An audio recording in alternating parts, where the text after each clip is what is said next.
Back in June, the Federal Bureau of Reclamation gave the 7 states along the Colorado River 60 days to make serious cuts to water usage, or the Bureau would do it for them.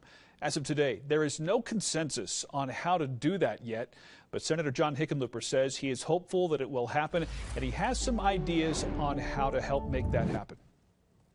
Satellite images from NASA released last week show how much less water there is today in Lake Mead near Las Vegas compared to 22 years ago when this mega drought began. Lake Mead and Lake Powell are the 2 largest reservoirs in the Colorado River Basin, which begins near Estes Park.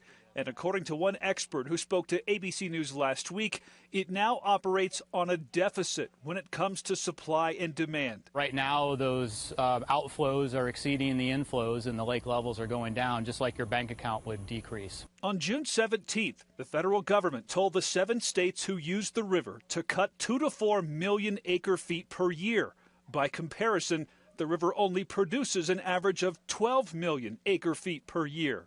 We are facing a new reality. In 1,400 years of measuring soil samples all up and down the Colorado River, we've never had a drought anywhere remotely like this. Senator John Hickenlooper believes one solution is to bring back a program that compensates large water users who voluntarily switch to more water-efficient crops or more efficient methods of irrigation.